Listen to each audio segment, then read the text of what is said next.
Mesdames, Messieurs, bonsoir et merci de nous retrouver pour cette émission. Veuillez nous excuser pour les 30 minutes de retard. L'invité est arrivé avec beaucoup de peine dans ce studio. Il va nous expliquer tout à l'heure. Je crois qu'il y a eu des problèmes sur la route Yaoundé-Douala. Je vais quand même rappeler qu'il sort franchement de campagne électorale pour le compte de sa formation politique, le RDPC, dans la zone de Yabassi, où l'UFP d'Olivier Billet a d'ailleurs remporté la mairie avec 55,43% devant le RDPC. Tout cela va bien sûr être confirmé par la Cour suprême agissant comme Conseil constitutionnel dans quelques jours. Notre invité, il a à bord plusieurs casquettes. Il est chef traditionnel depuis l'année dernière, de Yabassi Village, des membres du comité central titulaire du RDPC. Il est bien sûr professeur d'université puisqu'il est maître de conférences en sciences politiques, titulaire d'un doctorat en droit de l'Université de Paris 1, Panthéon-Sorbonne avec mention très honorable sur le thème football, État, droit et société, anthropologie juridique des enjeux de la refondation de l'État au Cameroun. Il est encore titulaire de notre doctorat en sciences politiques, option relations internationales de l'Institut d'études politiques de Paris, sur le thème 30 ans de relations franco-camerounaises 1960-1990. Il occupe actuellement les fonctions de chef de département d'intégration et de coopération pour le développement à l'Institut des relations internationales du Cameroun lyrique. Le professeur Pascal Charlemagne Messanga Niamding est âgé de 48 ans. Il est connu des citoyens camerounais à travers ses différentes interventions médiatiques pour le compte, bien sûr, du RDPC. Il dit être polyglotte. Il parlerait le français, italien, anglais, créole, peul, eton, ewondo, douala, yabassi. Il affirme être un ancien footballeur semi-professionnel, ancien sociétaire et capitaine de Tonnerre Junior, ceinture noire de karaté. J'espère que vous n'allez pas mettre vos talents en exergue sur le plateau ce soir, vos talents d'arts martiaux. Non, c'est du passé, ça. C'est du passé, professeur. C'est pour garder la forme. Vous savez, quand vous êtes un compétiteur, il faut faire du sport. Et c'est ce qui me donne des ressources aussi en politique. D'accord. Alors, je rappelle que vous êtes arrivé en retard. Qu'est-ce qui s'est passé? Oh, vous savez, je suis parti de Yaoundé. D'abord, ce matin, j'avais un rendez-vous politique avant 7 h. À 8 h, j'avais le tirage au sort des sujets. Vous savez qu'à Lyrique, nous sommes en plein concours. Et croyez-moi, jusqu'à 18 h, je sortais encore de 3 audiences politiques. J'ai dû partir de Yaoundé à 18 h. Malheureusement, la sortie de Yaoundé et l'entrée de Douala n'était pas facile. Je voudrais demander, vraiment présenter toutes mes excuses à vos téléspectateurs, parce que ce n'est pas toujours facile de faire plusieurs choses à la fois. Mais j'ai tout fait pour y être. Dieu merci, j'y suis. D'accord, merci. Professeur Niamding, est-ce que je peux vous appeler Charlemagne, professeur Charlemagne, parce que vous tenez ce prénom Charlemagne de qui? Vous savez, c'est un prénom qui m'a apporté beaucoup de bonheur. Parce qu'à une certaine époque, quand je travaillais mal à l'école, on disait « mais c'est pas toi qui as inventé l'école ». Alors je me suis retrouvé en Europe. Et croyez-moi, dans l'amphi, j'étais toujours le premier étudiant à être remarqué par les professeurs. Charlemagne, vous savez que c'est une grande histoire. Le père de Charlemagne, c'était Pépin le Bref. Et il a également contribué à construire la France. Il paraît que c'est lui qui a inventé l'école. Alors mon grand-père paternel, Sa Majesté Niamding Tongo Jonas, avait déjà donné ce prénom à mon papa. Et puis, vous savez, je suis d'une famille de 14 enfants. Vous êtes l'aîné? Non, je suis pratiquement l'avant-dernier, l'un des derniers. Le 3e, je dirais le 12e.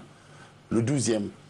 Et j'ai 13 sœurs et je suis le seul garçon. Je suis garçon unique. Vous êtes le seul fils? Le seul fils. De votre père? Du feu chef Niamding, oui, qui était ingénieur de génie civil et surtout qui a beaucoup œuvré pour l'ONCAM. et qui est décédé chef de Yabassi Village. D'accord. Alors je rappelle évidemment que ce soir je vais vous appeler par votre prénom en disant professeur Charlemagne. Moi j'aime bien. Ah bon, c'est très bien. Professeur Charlemagne. Ça rassure surtout tous mes copains du lycée. D'accord, c'est bien vous. Oui. Parlez-moi de votre enfance rapidement parce que je sais que vous êtes issu quand même de 2 cultures au moins au Cameroun. Oui, c'est vrai. J'ai la chance depuis mes grands-parents. Parce que ma mère est Eton, elle est un Vonamier. Elle est Vonamier de mon atelier à Longbon 3, Longbon 4. Et la mère à ma mère est Ewondo de Yaoundé, d'Ahala.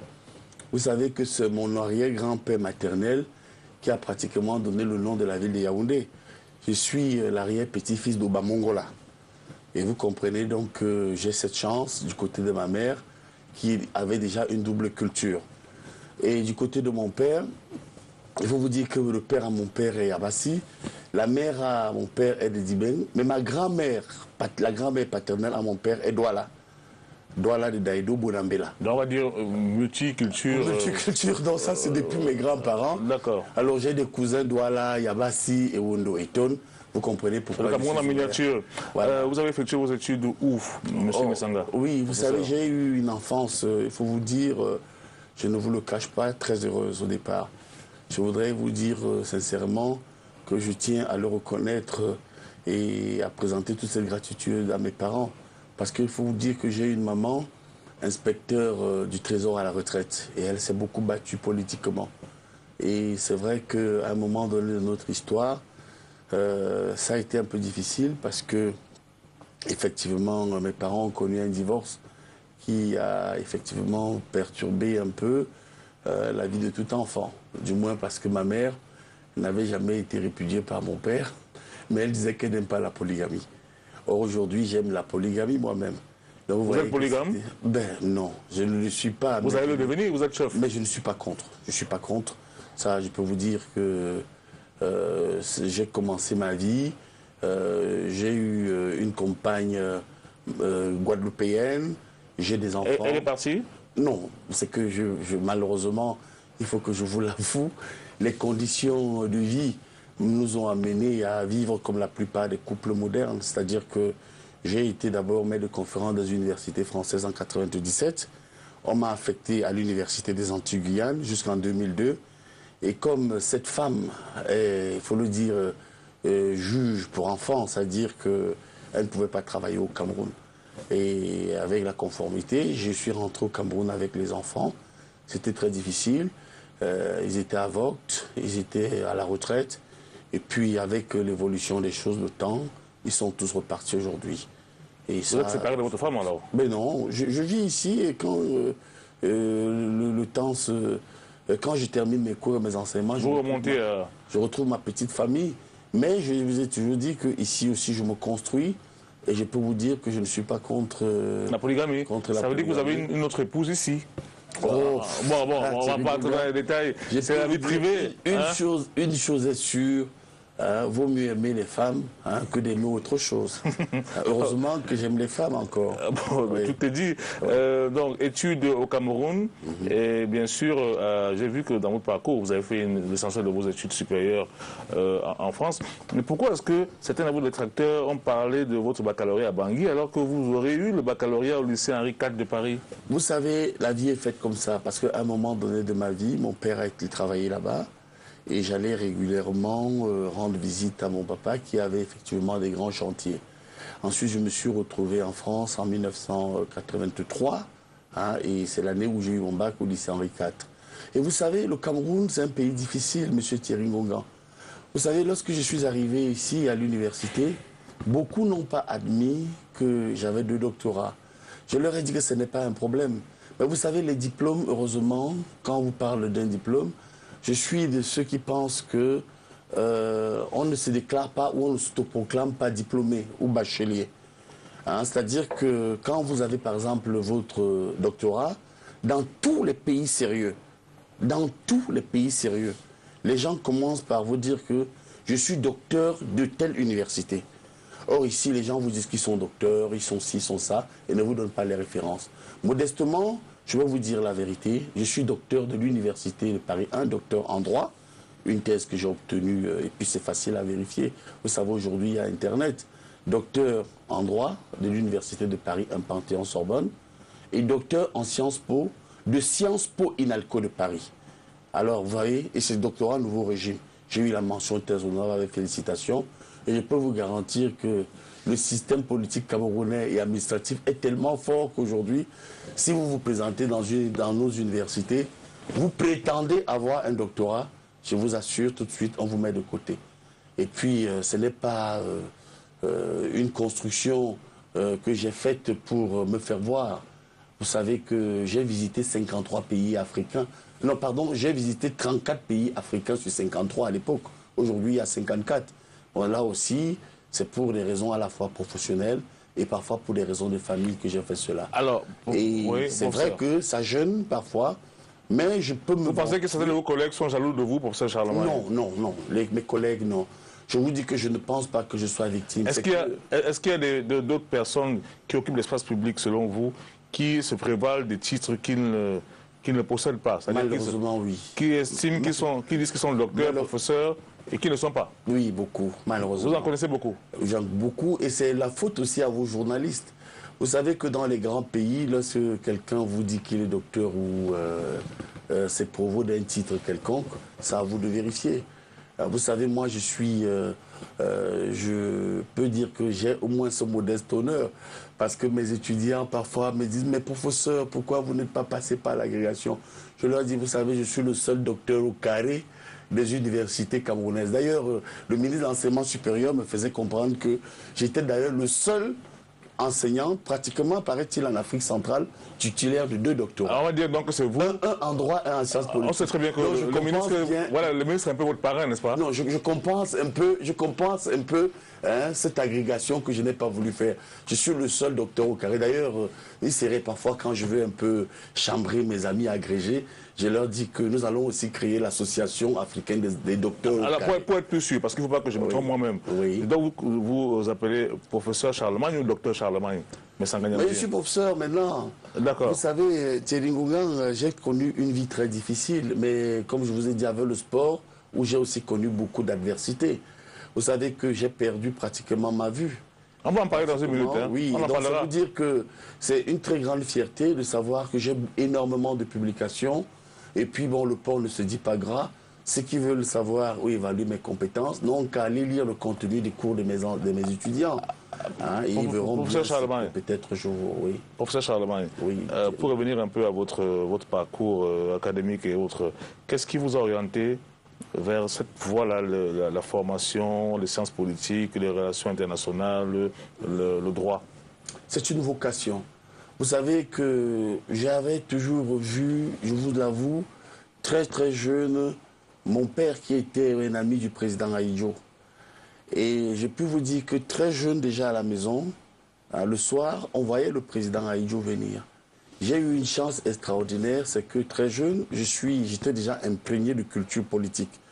Et ma mère aussi, qui est une femme politique, parce que je voudrais quand même vous dire qu'elle a été députée, elle a occupé beaucoup, elle a été très active aussi sur le plan politique, m'a énormément influencé.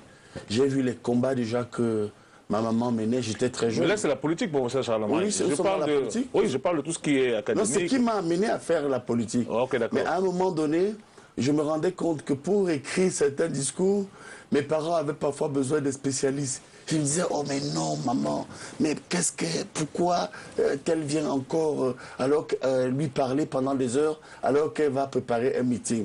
Vous savez, à l'époque, c'est Fouda André qui a amené le feu délégué, ma mère, en politique. Et puis quand elle venait, elle disait, il faut que je trouve quelqu'un qui a fait un peu de politique ou alors qui a fait des études de droit. Alors je me suis dit, mon Dieu, il faut que je prenne un jour la relève. Je ne voudrais plus que papa et maman aillent toujours consulter les juristes. Donc c'est comme ça que vous êtes... Oui, et puis c'est comme ça que j'ai décidé de faire mes études de droit. Parce qu'il faut vous dire qu'après, j'ai d'abord eu une prépa, toujours au lycée Henri IV, prépa Sciences Po.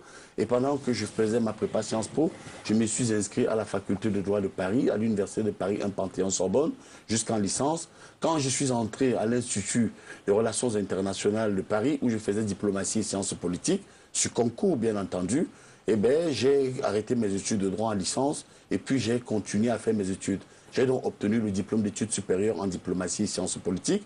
Puis j'ai obtenu mon diplôme d'études supérieures de recherche, diplôme d'études supérieures, le DSR, un diplôme supérieur de recherche en diplomatie et sciences politiques. J'ai donc terminé un DEA en droit. Je suis allé refaire un DEA en sciences politiques. Je suis allé refaire un DSS en droit. Vous êtes un génie alors, professeur Charlemagne? Non, je ne suis pas un génie. Mais attendez, un monsieur qui fait qui passe autant de diplômes facilement, oui, mais il faut quand même... la vie. Hein? Non, vous savez, en France, il faut le dire, c'est pourquoi vous verrez que dans les universités, je suis quelqu'un de très souple.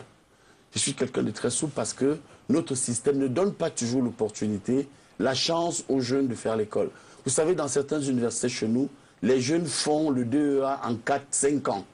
Moi, j'ai été scandalisé. Je ne vais pas incriminer certaines universités, mais vous pouvez le vérifier à Yaoundé 2 ou dans d'autres universités camerounaises. J'ai des promotions 2008-2009 qui n'ont même pas encore soutenu leur DEA.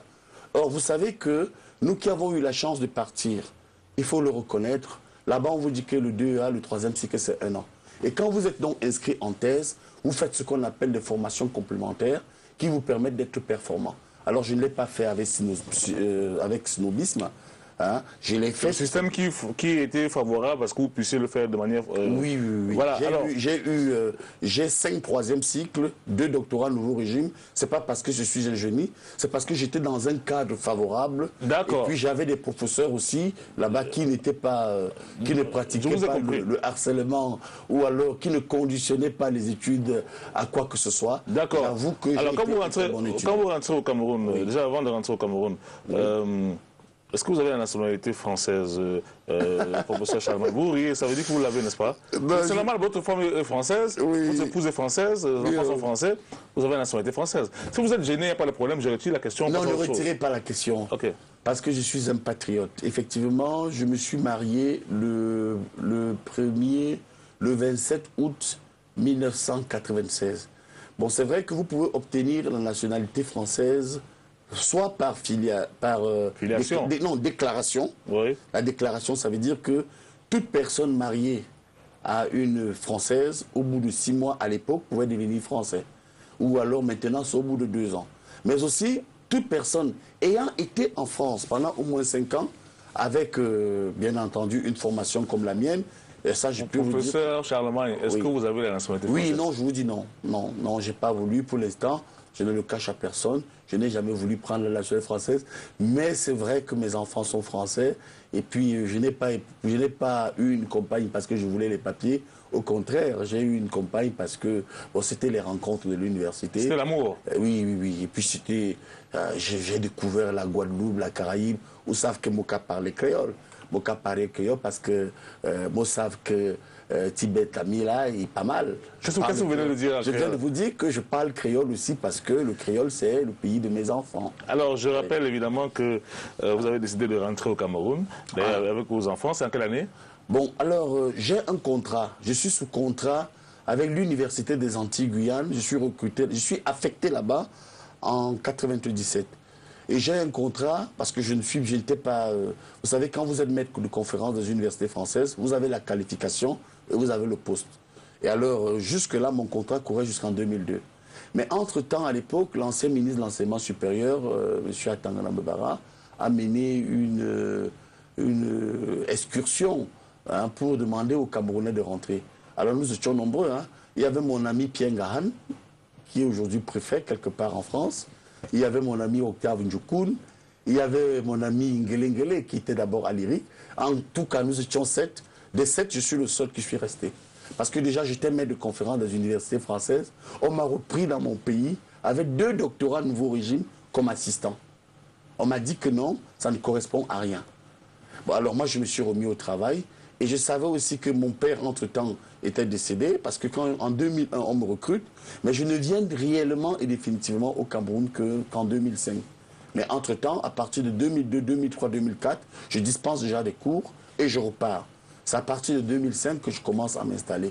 Et vous comprenez, c'était très difficile, parce que je voulais former mes enfants, je voulais que mes enfants aient une culture camerounaise, et ce n'était pas facile. Vous voyez que ceux qui me connaissent et peut-être qui m'écoutent, j'ai été président de l'association des élèves de l'école bilingue de Bastos, où étaient mes enfants. C'était des tout petits enfants.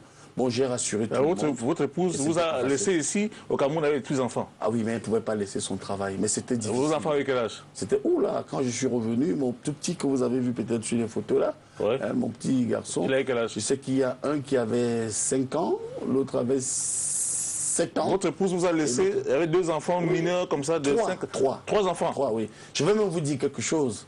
Comme je suis imprégné des traditions, mon fils aîné est venu au Cameroun avant moi. Parce que pour moi, c'était un principe.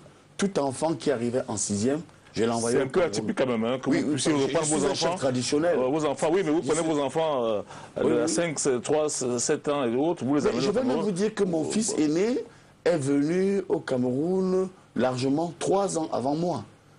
Je vous dis 3 ans. Il était chez mes parents, tout simplement parce que j'ai fait comprendre à ma femme que je suis un Africain et on ne fait pas des enfants pour qu'ils deviennent tout simplement des Camerounais de nom. Et j'ai pu vous dire, peut-être Dieu nous permettra aujourd'hui, Dieu nous permettra un jour de voir. Aujourd'hui, ils sont très fiers de dire qu'ils sont Camerounais. D'ailleurs, lorsque je venais sur ce plateau, j'ai discuté avec mon fils qui me prodigue beaucoup de conseils aujourd'hui. On va voir si c'est le conseil qui vous a prodigué. Il me prodigue beaucoup de conseils. Et c'est lui qui me dit tout ce qui se passe à Facebook. Professeur Charlemagne. Voilà. Professeur Charlemagne, oui. On peut continuer l'émission? Je vous en prie. Ok. Moi, je voudrais que vous m'expliquiez à quel moment vous êtes tombé en pamoison devant le programme politique représenté plutôt par le RDPC. Ça a commencé en France, n'est-ce pas? Oui, mais je voudrais vous dire et vous avouer quelque chose. Excusez-moi, j'ai cru avoir éteint ce téléphone, mais avec mes mauvais yeux, parfois, je me rends compte que j'ai l'éteint mal. Ce que je voudrais vous faire comprendre, c'est que j'étais d'abord militant et membre du Parti socialiste français. Ça, je ne le cache à personne. En tant que Français, n'est-ce pas? Non, je ne suis pas... Je n'ai jamais pris la nationalité. Bon, vous savez, c'est un procès qu'on me fait. Vous êtes militant, vous ne pouvez pas voter, et vous êtes quand même... Bien sûr, bien sûr. D'accord, ok, donc continuez. Ouais. Et puis j'avais des amis un peu partout. J'ai été d'abord néo-bariste. C'est-à-dire j'étais quelqu'un proche de Raymond Barre. Et puis, je me rappelle, les étudiants des diplomaties et Sciences Po ils faisaient souvent, assistaient le maire de Paris sur une espèce de foire politique qu'on appelait la Fondation du Futur. Il y avait tous les ambassadeurs africains. C'est comme ça qu'un jour, à l'époque, Jacques Chirac est maire de Paris, et je me retrouve donc comme étudiant, et je m'amène vers à l'époque, le maire de Paris, Jacques Chirac, puisque j'étais hôtesse en tant qu'étudiant, hein, et il me dit, vous êtes d'où? Je dis que je suis du Cameroun. Il me dit, tiens, je vais vous amener vers votre ambassadeur. Il me conduit alors vers l'ambassadeur du Cameroun de l'époque, Simon-Pierre Nko-Etungu. Et c'est Nko-Etungu qui me dit, mais comment vous êtes ici, on ne vous voit jamais? Je dis, mais monsieur l'ambassadeur, je ne connais pas l'ambassade, le siège, je suis ici pour... Il me dit, mais venez, vous êtes dynamique, hein, vous faites de bonnes études, et surtout, on avait organisé la première conférence africaine intitulée « La France et l'Afrique ». J'étais président de l'association des étudiants, là-bas on appelle ça le BDE. Et il a dit, mais non, on ne peut pas laisser quelqu'un. Je suis allé donc voir M. Nko-Etungu, et nous sommes en 1985. Entre-temps, il me dit, voilà, le président de la République doit arriver en France, il faudrait mobiliser la jeunesse, il faut mobiliser la diaspora. Et j'étais aussi, comme j'étais un excellent footballeur, je voudrais quand même vous dire que j'étais capitaine pendant 15 ans de la sélection des Camerounais de France, qui nous écoutent et qui c'est pas l'équipe nationale, hein, monsieur. Mais non, vous savez qu'on était organisé en diaspora, parce que je jouais en club, je jouais à Versailles. J'ai joué à Versailles. Revenez sur le RDPC. Oui, bon, ça m'intéresse. je reviens donc sur le RDPC. Et quand le chef de l'État arrive, il nous a fait un discours incroyable. J'ai été touché, jeune étudiant, je ne comprenais pas ce qui m'arrivait, d'entendre pour la première fois un chef d'État africain dire que vous n'avez plus besoin d'aller au maquis pour défendre vos idées. Et je voudrais vous dire quelque chose, Thierry Ngonga. Entre-temps, entre 1983 et 1988, je suis un accro des grandes conférences organisées par la plupart des opposants africains. C'est comme ça que j'ai connu Abel Eyinga. S'il me suit, il peut apporter ce témoignage. Il organisait à l'époque des grandes conférences, ce qu'on appelle à la rue de Charonne. Vous savez que lorsque vous dites que vous avez fait la politique à Paris, et si vous n'êtes jamais allé à la rue de Charonne... Professeur Charlemagne, j'arrive. Oui. Et j'ai donc été perturbé un jour à une conférence. Je rencontrais pour la première fois une de nos compatriotes, d'ailleurs, qui est une consoeur à vous, Suzanne Kalalobe. Et Abel Eyinga qui se plaignait de ce qu'il n'avait pas de passeport. J'étais troublé. J'ai dit, mais comment Après le passage d'un homme comme Paul Biya ici, on a encore des Camerounais sans passeport. Les enfants de nos opposants ne pouvaient pas librement s'exprimer. Je suis allé voir l'ambassadeur Nkoy-Tungo. Je lui ai dit, mais monsieur l'ambassadeur, je sors de la rue de Charonne avec des étudiants français qui sont troublés et choqués qu'il y ait des Camerounais qui n'ont pas de passeport. Et il m'a dit que dites à Abel Yinga de venir me voir. À l'époque, je vous prends pour témoin le ministre Fameux Ndongo, qui était chargé de mission à la présidence. Donc pour conclure, ce passage est important. On va conclure en disant que Suzanne Kalalobé et Abel Yinga vous doivent leur passeport camerounais. Non. Non, non. C'est-à-dire que j'ai joué quand même mon rôle de quelqu'un qui était très sensible. Parce que je vais vous dire quelque chose. Vous savez comment je rencontre pour la première fois Anissé Kane aussi qui est là et Suzanne Kalalobé. Non, la question que je vous ai posée concerne le RDPC. Bon, mais j'en viens. Non, venez-en directement parce que... Bon, alors, en 1986, l'ambassadeur me charge de rencontrer Abel Yinga et de lui dire de venir prendre un passeport. Et puis, entre-temps, en 1986, entre-temps, il y a le congrès du RDPC en 85 au Cameroun. On avait des camarades qui sont venus. Ils ont dit que le chef de l'État était un rénovateur. En 86, en septembre 86, j'étais très attaché effectivement à l'ambassadeur et à ce qui se passait à Paris. J'ai décidé de prendre une carte pour soutenir ce monsieur. D'accord, excellent. Contrairement, et c'est là où je veux mettre une petite nuance. Contrairement à certaines personnes qui sont ici au Cameroun, même dans l'OCAM, je vous dis que je connais par exemple. Mais écoutez, je vais vous dire quelque chose. Hein. Oui. Faites un sondage. Demandez à certaines personnes qui prétendent connaître le RDPC où est-ce qu'ils ont pris leur première carte.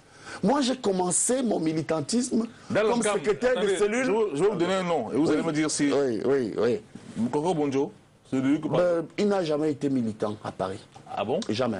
Je suis curieux de savoir où il a commencé à être militant du RDPC. Mais c'est un aîné qui a eu la chance, effectivement, et le bonheur. Vous savez, c'est aussi chaque homme est né prédestiné.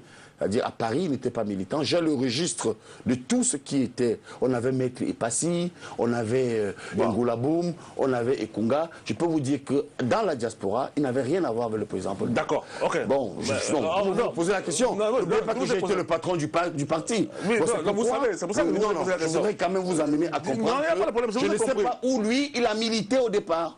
Mais là, l'essentiel, ce n'est pas le début, c'est l'arrivée, c'est la fin. C'est l'arrivée. L'arrivée, pas de crainte. Je suis d'accord, oui. Bon, alors, si on fait un petit stop là sur le... Vous pouvez en citer d'autres, hein?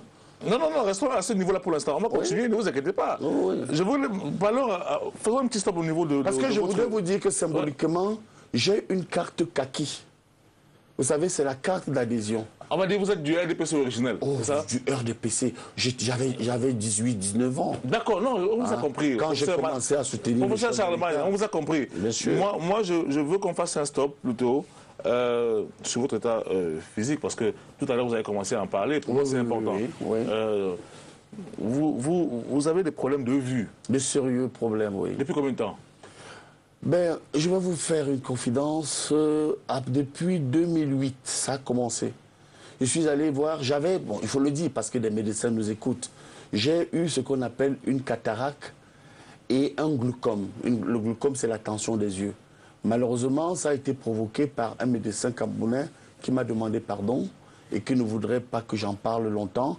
C'est que quand j'ai accompagné un collègue voir un ophtalmologue, et sortant de chez l'ophtalmologue, il est venu, il m'a trouvé au cabinet d'ophtalmologie. Et il m'a demandé, ah mais vous, professeur, est-ce que ça va mieux? Hein, elle a vu. J'ai dit, oh, ça va. Il m'a dit, non, payez 10 000 quand même. J'ai payé les 10 000 francs. Et malheureusement pour moi, il m'a prescrit un médicament qu'on appelle le Flucon et le Trobadex. Au bout de 6 mois, je ne pouvais plus lire. Et je suis allé le revoir. Il m'a dit, vous avez quel âge? Je lui ai dit, oh, actuellement, je vais à mes 43 ans. Il me dit, non, à cet âge-là, la vue baisse. Il m'a dit de continuer avec le médicament. Or, ce médicament, Flucon plus Trobadex, m'a provoqué une tension des yeux précoce. Les médecins appellent ça un glaucome. Et je vais vous faire une grosse confidence. En 2009-2010, j'ai voulu tout laisser tomber. Je vais même vous dire que j'ai donné ma démission à l'Université de Paris 1 et je m'apprêtais à rentrer au Cameroun pour me retirer. J'ai eu une chance énorme parce que mon directeur du laboratoire, le professeur Étienne Deroy, alors qu'ils avaient déjà reçu ma lettre de démission, ils m'ont dit, écoutez Pascal, vous avez fait toute votre vie académique chez nous, on vous connaît, le professeur Yankelevich est aveugle, vous encore vous êtes malvoyant. Il m'a fait comprendre que le maire de New York était aveugle, le ministre de la Justice en Angleterre était aveugle. On m'a donné 5 psychologues, les occidentaux, les blancs, et quand je suis revenu au Cameroun, j'étais dopé. J'ai oublié ce passage, donc je continue à me faire suivre. Mais alors, je vais vous raconter une autre histoire. Quand je suis rentré au Cameroun, figurez-vous qu'au Cameroun, on voulait me faire donner une retraite anticipée. Oui, c'est-à-dire que le directeur de l'IRIC de l'époque, si je m'en tiens à la hiérarchie, aurait écrit pour dire que je suis malvoyant, c'est maintenant la retraite. Heureusement... Vous voyez qui, professeur Pondy? Oh, je ne peux pas vous dire. Toujours est-il que ça a été une affaire où les gens se sont posé la question de savoir comment ceux qui sont dans une école internationale oublient même la protection des personnes handicapées. Mais seulement, je vais vous dire quelque chose, j'assume pleinement ça. Parce que je veux que ce soit un rêve pour les jeunes qui nous écoutent. C'est pour ça qu'on dit au moins le combi. Dans un pays, vous savez, je vous prends tout simplement pour témoin le ministre Famedongo ou encore le recteur Soso, qui ont été scandalisés par ce choix. Mais je sais où ça venait. Ça venait d'une cam par ce qu'on peut appeler... Vous voulez parler du professeur Molé Combi? Non, le grand timonier. Et on a un grand timonier dans le cam qui fait pression partout. Toujours est-il qu'au moment où je vous parle, hein, je me suis complètement remis psychologiquement. Je fais très bien mon travail. Je travaille avec de grosses loupes.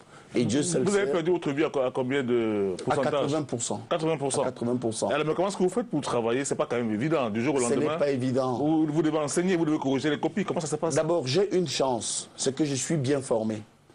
C'est-à-dire, mes étudiants, Dieu seul sait, je dispense 13 matières par an en Afrique et à l'étranger. À la fois des matières de droit international. À l'IRIC, je suis professeur de droit international économique et du développement, de relations internationales africaines, de données fondamentales de la mondialisation et d'intégration africaine et intégration dans les Amériques. En Occident, c'est pareil. J'ai 13 matières par an. Mais vous savez que, sur ce point bien précis, je voudrais vous dire que je voudrais être un miroir pour les gens qui ne croient plus à l'effort. Et pour moi, c'est une dynamique. Pour preuve, nous sortons de campagne. Ceux qui prétendaient bien voir viennent de recevoir une belle leçon de moi. Et dans les amphis aussi, ça vous pouvez le vérifier auprès des personnes qui me lisent, ou encore mon ami le professeur Jean-Emmanuel Pondy. Je suis heureux de savoir que je suis l'un des enseignants les plus prolixes du Cameroun. Mais moi, je vous pose une question toute simple, oui. Professeur Jean-Emmanuel. Oui. Comment est-ce que vous corrigez les copies, par exemple? Alors, je vais vous dire, j'ai 2 méthodes de correction de copies. La première méthode, c'est avec mes loupes, de très grandes loupes que je mets, et qui parfois me font mal aux yeux. La deuxième méthode, c'est que j'ai aujourd'hui un appareil assez spécial et un ordinateur qui me permet de lire et de corriger. Et croyez-moi, à l'université, ici comme à l'étranger, j'ai été toujours l'enseignant qui finit ses programmes. Je suis l'enseignant qui donne toujours ses plans de cours avec des références bibliographiques actualisées. Et je suis dans la compétition, pas comme malvoyant. Je suis dans la compétition des enseignants compétents. D'accord. Et je tiens à vous dire cela. Et ça fait qu'aujourd'hui, il faut me demander quelle heure il est. Il y a aujourd'hui des méthodes très modernes. J'ai des lunettes spéciales que je mets. J'ai aujourd'hui un ordinateur que j'ai commandé. Pour l'instant, je n'ai pas suffisamment d'argent qui me permettra d'être totalement autonome. Cet ordinateur coûte 4 millions de francs. Bon, je me bats encore. J'ai déjà avancé une certaine somme. Je me battrai pour payer cela. Parce que jusque-là, je ne peux pas vous dire que même réellement dans mon parti, on m'a vraiment assisté. J'ai des montres comme celle-ci. Demandez-moi quelle heure il est, je vais vous dire. Il est quelle heure, professeur Niamdi? Oui, avec cette montre, il est 23h, je vais vous dire, attendez. Il est 23h05. Votre montre, voilà. Elle parle. J'ai des montres parlantes, j'ai des choses qui me permettent d'être totalement autonome. Ce sont des choses qui coûtent très cher, mais je me bats parce que je suis un combattant. Je suis aussi quelqu'un qui voudrait servir de miroir aux jeunes, amener les gens à comprendre que on peut réussir sans être parrainé. On peut réussir même lorsqu'on est handicapé. Et je remercie, je saisis cette occasion pour remercier le président de la République, parce que quoi que l'on dise... Qu'est-ce que le président peut avoir dans votre... Oui, le RDPC est le seul parti politique qui est un membre du comité central malvoyant nommé par le président de la République. D'accord. Vous savez que... Non, c'est une dynamique.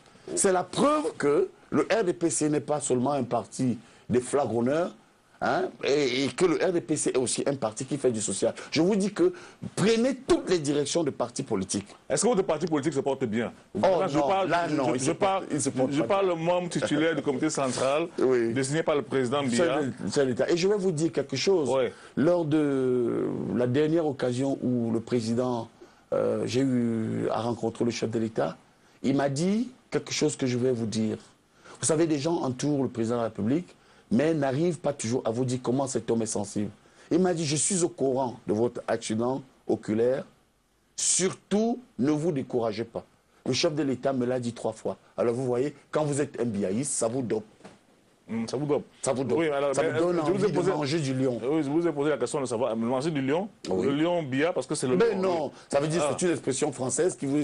Non, mais choisissez vos expressions. Trop de force. Choisissez vos expressions. Force, la force. Okay. Ça vous donne de la force. Si alors, je vous ai posé la question de savoir comment se porte votre parti, vous qui êtes le membre du comité central titulaire. Comment est-ce que vous le jugez? Bon, d'abord, avec votre permission, je me permets de vous dire que j'ai eu une chance extraordinaire.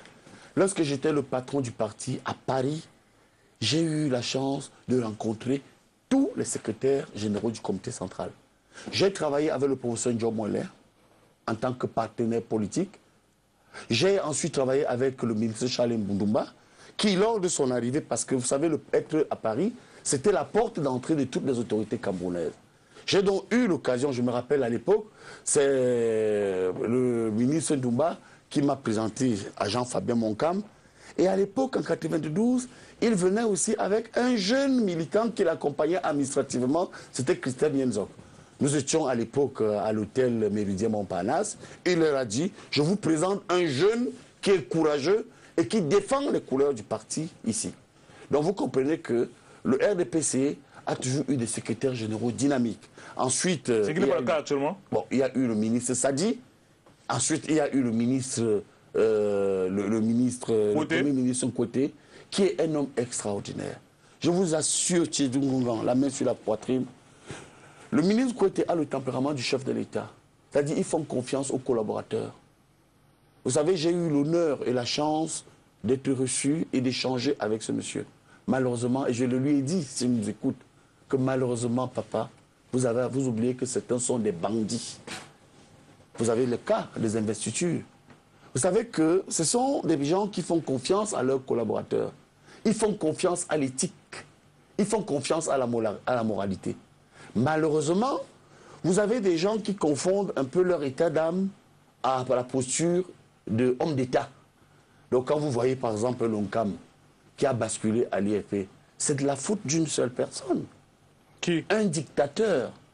Un homme qui est délégué du comité central et qui n'avait qu'un seul objectif.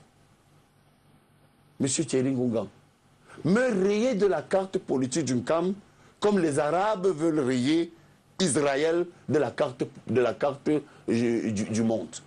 Comment pouvez-vous comprendre? Prenez les dernières missions du comité central. Après les sénatoriales, je n'ai pas été convié à la délégation aux élections du comité central qui s'est rendu aux élections dans l'ONCAM. Déjà avant la sénatoriale, vous souhaitiez devenir sénateur, mais votre nom, la liste... Mon dossier a disparu. Qui a fait disparaître? Oui, mais sur ce plan, je vais vous dire quelque chose.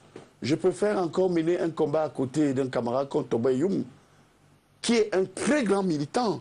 Parce que nous avons toujours nos petites querelles, nos petits problèmes de dossier et des pressions qui arrivent ici et là.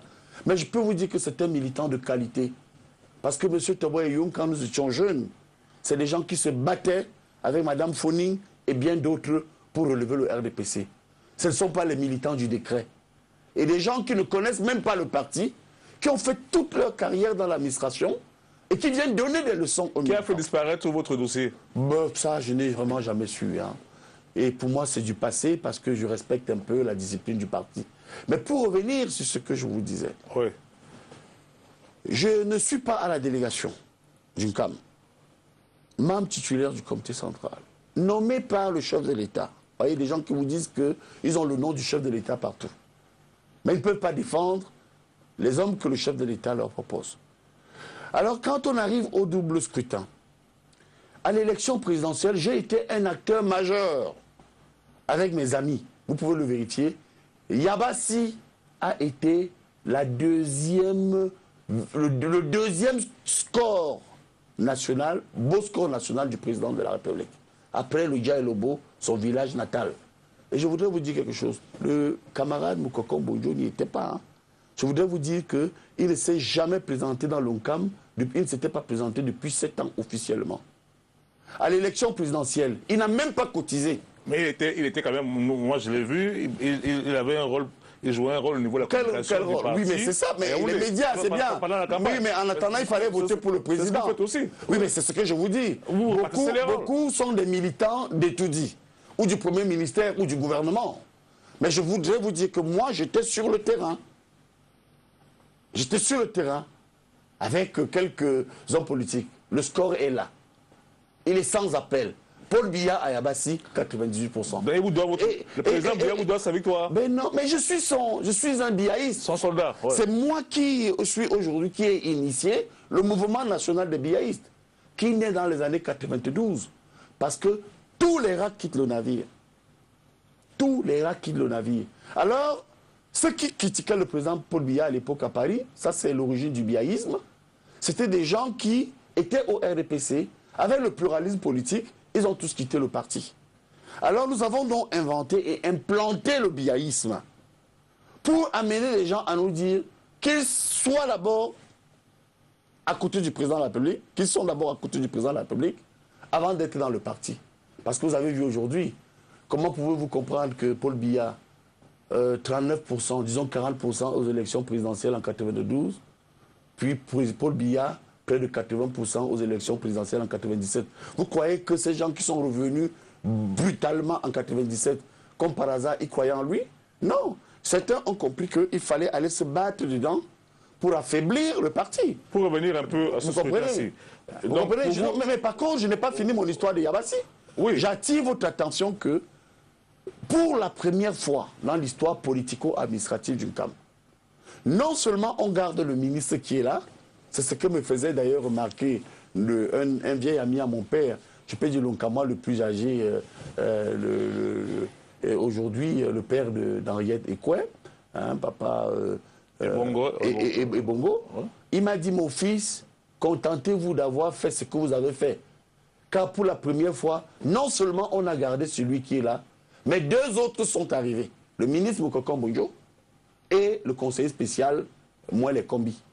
Et ce qui est dramatique dans cette affaire, non seulement il trouve des gens qui ont contribué à la victoire, au lieu de les féliciter, mais il veut les écraser. Il veut, lui, il veut les écraser. Dans ce cas, la faute alors... Et je vous donne un exemple. Professeur Prenez les listes du comité central. Professeur Charlemagne. Oui. Professeur Charlemagne. Oui. Dans ce cas, vous devez en vouloir au président Biya, puisque vous travaillez sur le terrain et il nomme ceux qui... Non, le jeu est collectif. Attendez, il nomme selon vous ceux qui n'ont pas travaillé. Comment vous dites que le jeu est collectif, puisque vous dites que M. Moukoko Mbonjo n'a pas travaillé sur le terrain? Non, je n'ai pas dit ça. J'ai dit que nous avons travaillé, nous, alors qu'il n'était plus dans l'ONCAM. Mais quand on fait appel à lui, nous sommes contents parce qu'il est un Camois. Il peut bénéficier également des fruits du travail collectif. Mais malheureusement, prenez la dernière liste au double scrutin. Qu'est-ce qui fait problème sur cette liste-là? Ce qui fait problème, j'étais, excusez-moi, je suis venu ici avec une petite grippe, et je vais vous dire quelque chose. J'étais j'étais membre, je vous dis bien membre, au lieu d'être vice-président. Et aussi, permettez-moi de boire un peu d'eau. Allez-y, allez-y. J'ai été vice-président à l'élection présidentielle. Prenez la liste de la commune de Yabassi. Le président de la commission communale, c'est mon frère Inyameben, qui n'a même jamais été président d'une cellule dans le monde. Après lui, ils ont mis comme numéro 2 le professeur Mouele Kombi, pour qui j'ai beaucoup d'estime. Soso, je venais en 4e position. Vous comprenez alors que la Bérésina était prévisible. La Bérésina était prévisible. Parce que vous êtes la personnalité politique la plus populaire sur le terrain. Oh, je connais le terrain. Vous savez, malheureusement, mon grand frère, le ministre, n'a pas compris cela. il n'a pas compris que je suis un produit politique, un produit du terrain. Il est quelqu'un qui aime les ouailles. Est-ce que vous pensez que l'attitude que vous avez actuellement, qui est celle de venir dénoncer un de vos camarades du parti, Oui. de la même région, à la télévision, vous pensez que c'est la meilleure? C'est la meilleure chose. Vous savez pourquoi? Non, vous allez me dire. Prenez le journal Le Messager. J'aimerais que mon collaborateur, s'il m'écoute, César, qu'il aille me chercher ce journal dans la voiture d'aujourd'hui. J'ai déjà fait une autre présidente nationale. J'ai saisi le secrétaire général. Prenez un autre journal, le journal L'Action. La position de notre grand frère, il a perdu complètement son sang-froid. Alors que nous sommes restés calmes, on s'est dit qu'on ne fait rien. Il a fait écrire à Simon Meyanga que ceux qui font perdre le RDPC, c'est moi. Mais c'est écrit. Mais comment vous savez que c'est lui qui a fait écrire? Mais écoutez, d'abord, il y a un code que j'ai repéré. Il parle d'un camarade comme nouveau milliardaire. N'oubliez pas qu'il a chanté le nouveau millionnaire. Je savais, j'ai fait la sémiologie et la sémiotique. J'ai retrouvé les mêmes codes. Et tout ce qu'il nous disait pendant la campagne, c'est ce qui s'est reproduit. Je voudrais attirer votre attention. La seule chose qu'il ne veut pas dire, c'est que son frère était sur la liste. Ça a choqué tout le monde. Sa tante était sur la liste. Ça a choqué tout le monde. Les cousins, les copains et les coquins étaient sur la liste. Et ça a choqué encore tout le monde. Et aujourd'hui, on vient vous dire que c'est moi. Professeur Metsanganyamding, vous êtes allé sur le terrain, vous avez battu campagne pour le RDPC. Oui. N'est-ce pas? Oui. Mais très fâché, déjà. Très fâché vis-à-vis de ces renouvellements, de ces choix du sommet de ceux qui devaient vous représenter. J'ai avisé. On vous a pas entendu, on vous a pas écouté. J'ai avisé. On vous a pas écouté. J'ai avisé, vous savez que je mesure ce que je dis avec toute la réserve qui s'impose. Une chose est sûre, j'ai mes rapports de pré-investiture adressés au secrétaire général, adressés au président national. J'ai eu le camarade, au cocon bonjour.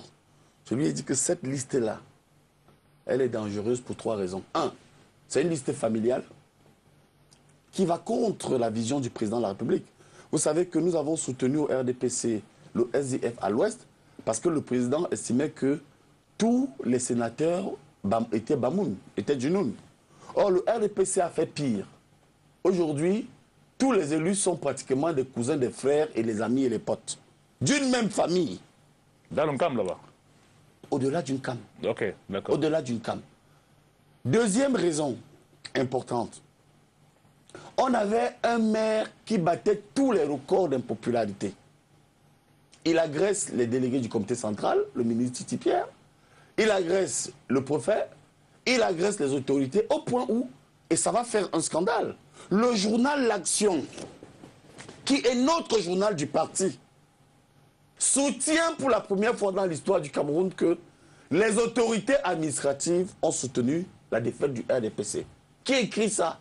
Ce sont des amateurs politiques, c'est grave. Ils incriminent donc le chef de l'État, ils incriminent le gouvernement, ils incriminent le préfet, ils incriminent le sous-préfet. Or, toute la République avertit, c'est que le président de section a agressé le préfet, d'une cam qui nous écoute, le président de section a agressé le sous-préfet, le président de section a failli taper sur le premier adjoint préfectoral à la tribune, le président de section a failli taper sur le ministre Titi Pierre, mais croyez-moi, et puis il a un mauvais bilan. Alors, s'il vous plaît, professeur Charlemagne. Oui, mais je voudrais quand même vous dire que entre-temps, il n'est soutenu que par une seule personne. J'ai compris de qui un vous parlez. grand mandarin qui ne veut avoir autour de lui que des disciples. Professeur Charlemagne. Oui. Comment se fait-il que l'UFP, qui n'est pas vraiment implanté dans la zone, vous le dites si bien, comment se fait-il que l'UFP ait réussi donc un si large score, majorité absolue? Parce que ceux qui ont conduit la campagne sont impopulaires et ne connaissent pas le terrain. Professeur Charlemagne, est-ce que vous vous êtes donné à fond? Une fois que le parti a choisi ses représentants, quel que soit ce que vous pensez, est-ce que vous vous êtes donné à fond pour cette campagne? Vous savez, M. Tcheringongan, il y a 2 types de militants. Il y a ceux qui connaissent le parti et qui ont tout donné et qui ont contribué à le rendre fort. Et il y a ceux qui par le décret. Vous savez, on n'est pas un militant parce qu'on a des diplômes. Vous savez que moi, je ne viens pas vous dire ici que je suis militant parce que je suis docteur en ci, docteur en ça, et avec tel diplôme. Ce n'est pas le diplôme qui fait le bon militant. Le bon militant, c'est quelqu'un qui maîtrise l'idéologie. Et c'est quelqu'un de sociable. Vous répondez à ma question. Oui, mais je vais venir. Non, non, allez-y tout de suite. Est-ce que vous avez mouillé le maillot, comme on dit? Mais comment pouvez-vous... J'ai mouillé le maillot. Mais j'ai mouillé le maillot avec des gens qui sont autistes. Vous savez que vous mouillez le maillot quand on vous implique. Je suis le chef de Yabassi Centre. Quand vous prenez le canton Yabassi, Bagna à Yabassi, c'est 33% des votants. Yabassi Village, Yabassi Centre, où je suis chef, c'est 20. Donc quand vous prenez seulement Bagna et tout Yabassi Centre, vous y ajoutez Dombélé, c'est déjà pratiquement 50% du vote. Comment pouvez-vous comprendre, M. Thierry Ngongan, que le délégué du comité central, avant la campagne, il ne m'appelle pas. Il entre dans l'ONCAM. Encore, je suis le seul, je veux dire, du moins des élites de Yaoundé, du moins engagés sur le terrain, à avoir une case à Yabassi Centre. Et puis, Sommet Bikou. Comment pouvez-vous expliquer qu'un chef de délégation entre? J'ai 3 casquettes. Un militant convaincu et convaincant du RDPC. Je suis chef traditionnel et membre du comité central. Il ne m'implique pas. Il n'est jamais entré chez moi. Il voulait m'écraser. Et le peuple lui a dit non. Pas lui. Pas ce prince que nous aimons, qui est avec nous tout le temps. Alors, qu'est-ce que j'ai fait? Voyant que cette hostilité régnait, je vais quitter le Cameroun 1 mois, j'ai mes billets d'avion, qui sont la preuve, avant le lancement de la campagne. Je ne suis revenu que 4 jours, parce que je ne voulais pas me frotter à ce grand frère, pour qui j'ai beaucoup de respect, mais qui ne respecte personne, qui n'a qu'une seule ambition, arriver, lui, et rien que lui, et ceux qui croient en lui. Le fait que vous ne soyez pas au Cameroun ne veut pas dire que vous n'avez pas tiré les ficelles depuis votre pays. Pour répondre à votre question, comment voulez-vous que la veille de l'élection, je vous dis la veille, au grand meeting populaire de Bagna, nous avons fait 4 circonscriptions politiques de mobilisation. Sur les 4, vous avez un type qui parle seul, qui ne donne la parole à personne. Je vous donne quelques chiffres techniques. Le maire, Habib Bonabeke, il a perdu chez lui. Ils disent non, c'est mon fief. Le président de la commission communale Niameben habite Bonadisake Bolbo. Il a été battu chez lui. Et vous voyez que là où c'est choquant, c'est que ces personnes vont tellement loin au point où ils sont en train de tribaliser aujourd'hui l'élection. Professeur Yamdine. Oui. Est-ce que vous vous êtes réjoui quelque peu, quand même, de la défaite de votre parti politique? Comment croyez-vous que... Vous croyez que vraiment, je peux me réjouir? J'ai des larmes aux yeux, Thierry Ngongan. J'ai des larmes aux yeux. Parce que ce sont les mêmes personnes qui ont combattu Ndjomwele en 92. Et ils combattent encore la nouvelle génération. Et aujourd'hui, ils viennent vous dire que il y a les Bassa, il y a les Yabassi, il y a les Data, il y a des Tata. Permettez-moi. Oui, allez-y. Je vous en prie, Thierry Ngongan. Allez-y. Le problème d'une CAM, c'est une seule personne, Mokoko Bonjo. Je suis rentré d'Europe, j'ai trouvé ce monsieur en combat avec le professeur Ndjomwele. Ndjomwele est de la vallée d'une CAM. Quels sont ceux qui ont fait battre Ndjomwele en 92? Ce n'est pas lui et ses amis qui ont soutenu l'UPC. Professeur Yamdine, est-ce qu'on peut dire donc que cette fois-ci vous avez voulu rendre l'appareil en soutenant l'UPF? Ce que je voudrais vous dire... Puisqu'apparemment, dans votre région, c'est très fréquent. Quand un clan ne s'entend pas avec un autre, ce n'est pas un problème de clan. Il soutient le parti adverse. Je suis en train de vous démontrer que mon meilleur ami politique, c'est le professeur Ndjomwele. Dans le CAM. Mon deuxième meilleur ami politique dans le CAM, c'est le professeur Soso. Ils sont de la vallée. Ce sont des faibles, des gens qui ne maîtrisent pas le terrain, des administratifs. Vous savez, à un moment donné, c'était aussi ma tête ou sa tête sur le plan politique. Je vous dis que Thierry Ngongan, ce monsieur, a voulu me rayer de la carte politique d'une CAM. Monsieur Damdi. Et vous faites comme si vous n'entendez pas. Mais attendez, ça c'est votre point de vue à lui. On n'est pas dans un débat contradictoire. Vous préférez des accusations. Je n'ai pas la personne dont vous parlez en face de moi pour apporter. Oui, pour apporter la contradiction. La défaite je ne veux pas gommer tout ce que vous dites. L'Incamois aime certains enfants. Je vous assure, Thierry Ngongan, faites un vote blanc dans l'arrondissement de Yabassi.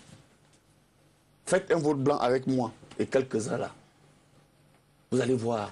Alors, et vu la brimade que j'ai subie, je vous l'avoue. Ça va aller de mal en pire encore. Les populations ont dit non. Je vais lire quelques messages parce qu'il y en a beaucoup qui sont arrivés. Ouais. Il y a un monsieur qui dit qu'il faut qu'on vous rappelle que l'UNCAM était le 54e département sur 58 avec 17,368% à l'élection présidentielle. Donc vous n'aviez pas le score que vous avez dit. Non, je dis l'arrondissement de Yabassi a donné 99%. Ah, bon, d'accord. Je ne parle pas des autres zones. Cet arrondissement qui est le seul où le RDPC a été bâti. Il y a M. Mbomé qui dit que c'est vous qui avez facilité l'arrivée de l'UFP à Yabassi. Ça veut dire que je suis très fort. On a quand même laissé à l'heure gérer l'ONCAM. Ça veut dire qu'en face, ils sont faibles. Ça peut aussi dire que vous êtes un traître. Mais non, c'est eux qui le disent. Vous savez, je suis un homme politique. Si c'est alors moi qui fais basculer les choses, alors qu'on a un ministre qui a des moyens, et moi qui ne suis rien du tout, donc ils apportent tout simplement la preuve que je suis très fort. D'accord. Alors qu'on me confie politiquement l'ONCAM. Il y a Gustave de Makepe qui vous félicite pour les actions que vous abattez au quotidien. Phil dit, mais professeur Messanga, votre vie est intéressante. Mais quelles sont vos réalisations politiques? Première réalisation politique.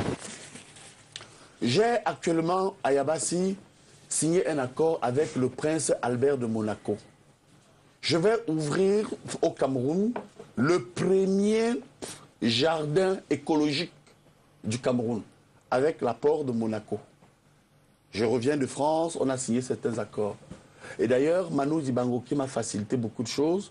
Je voudrais dire à tous mes frères que sur le plan politique également, nous sommes en train d'ouvrir un centre pour former les jeunes parce que j'ai estimé que Manu Dibango est quand même le premier ambassadeur du Cameroun dans le monde, toutes spécialisations confondues, c'est-à-dire que ce soit les diplomates, la politique ou les footballeurs. Il faudrait que nous fassions quelque chose au point où Manu m'a confié sa tournée au Cameroun. Nous allons célébrer ses 80 ans.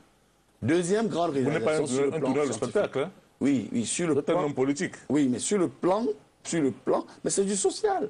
Okay. Vous savez, M. Thierry Ngongan, cet auditeur a raison. Parce qu'allez voir comment les Nkamois sont pauvres.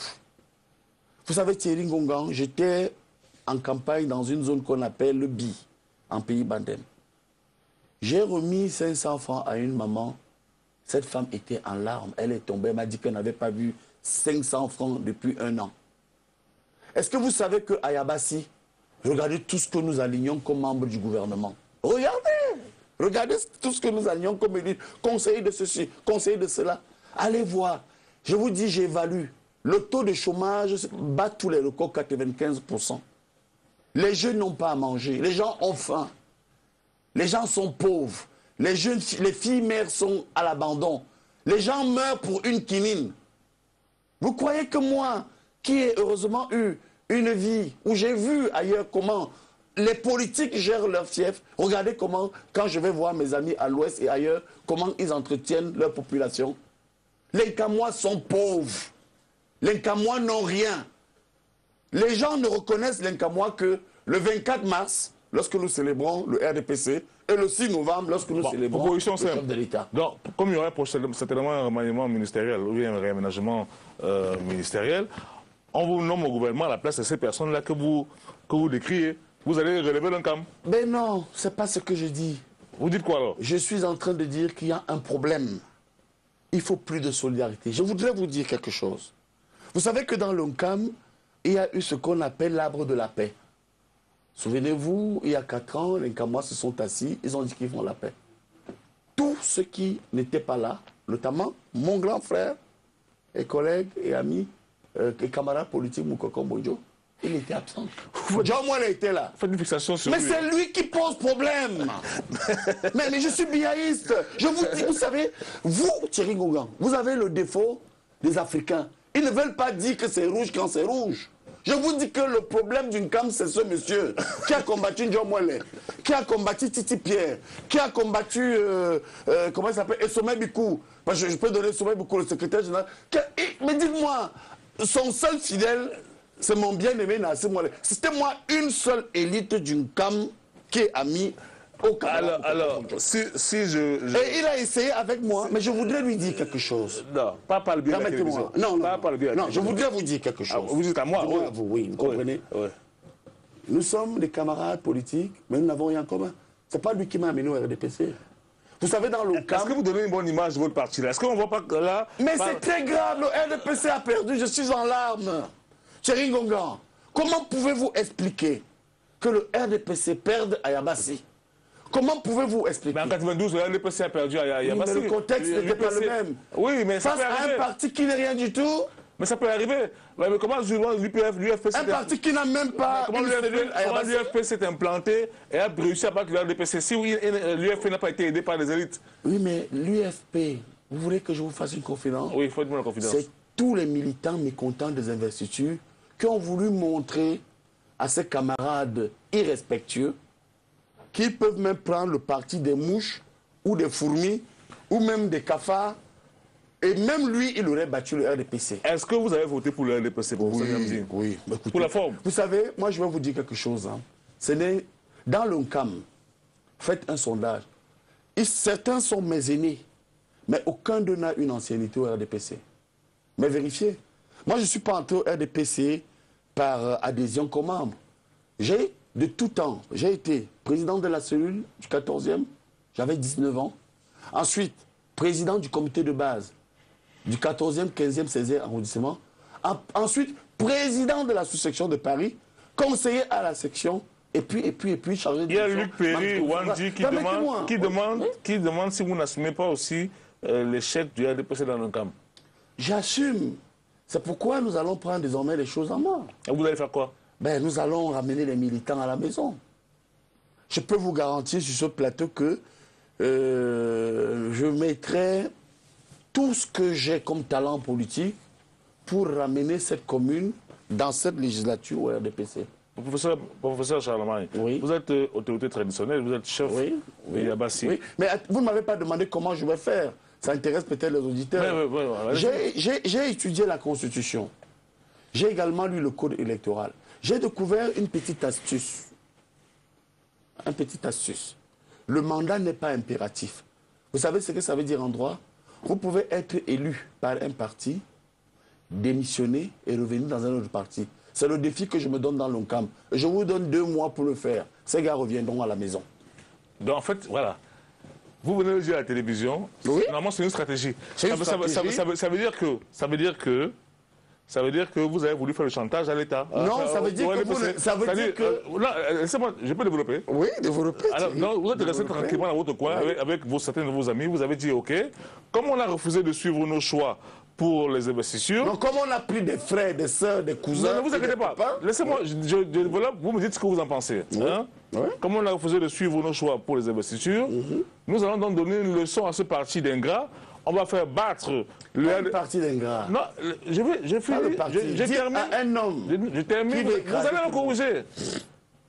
On va donc donner une leçon à ce parti ingrat et nous allons faire élire donc un parti qui n'a pas du tout de force politique pour montrer que nous sommes mécontents. Et plus tard, 2 mois plus tard, nous allons faire retransborder tous ces militants-là du côté du RDPC pour montrer notre véritable force politique. Vous savez... C'est un bon scénario, n'est-ce pas? Non, Thierry Ngongan. C'est ce qui va se passer. C'est qui vous venez de le dire. Vous savez, je suis en train de vous dire sur le terrain que ces enfants sont venus pleurer chez moi. La veille de l'élection, ils étaient 1500 dans mon camp. Et vous leur avez dit quoi? J'habite un camp de 3 hectares à Yabassi. Vous leur avez dit quoi?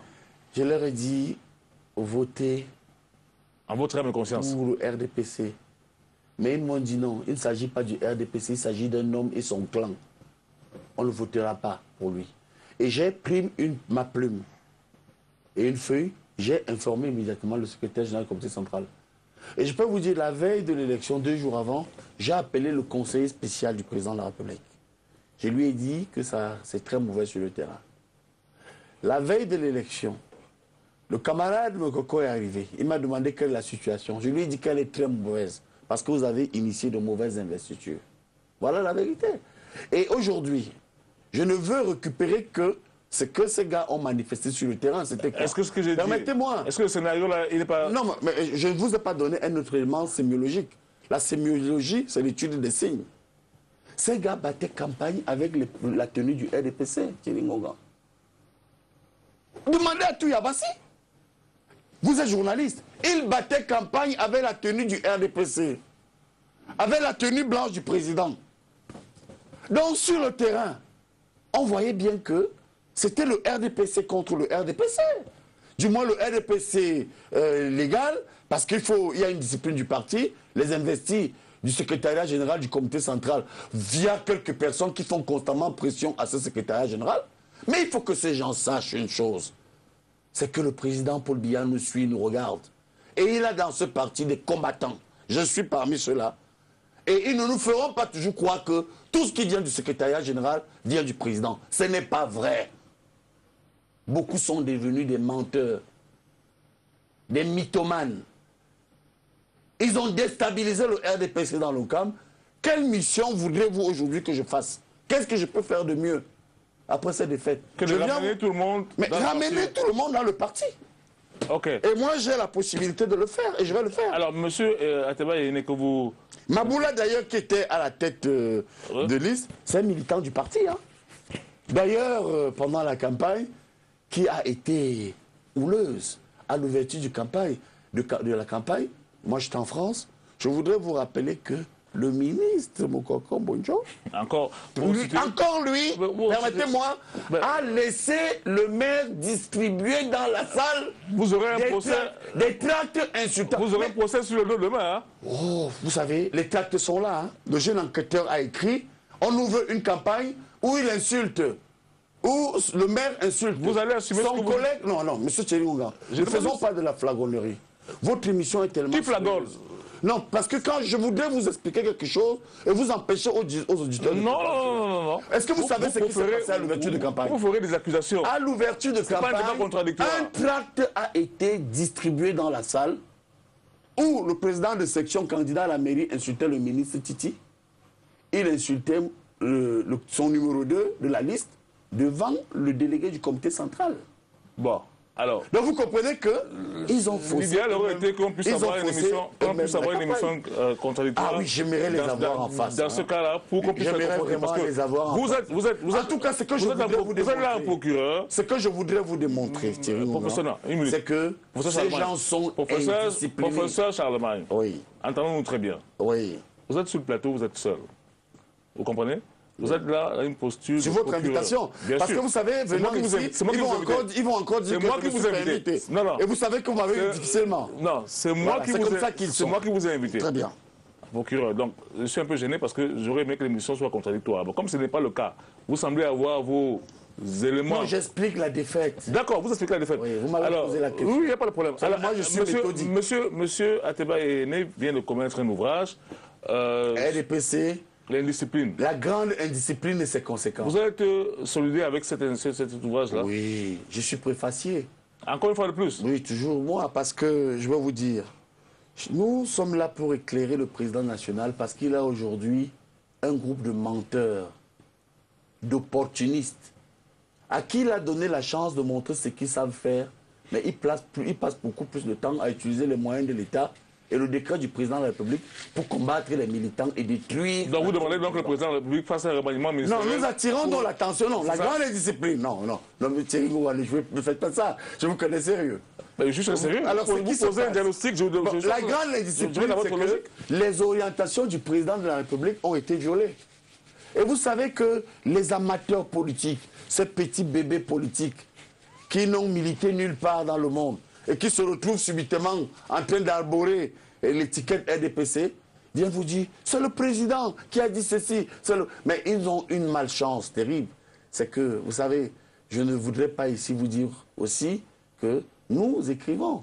Le président de la République a dit que c'est tous les jours que les Camerounais écrivent. Hilaire Ebogo dit, professeur, est-ce qu'un chef lave le linge sale en public?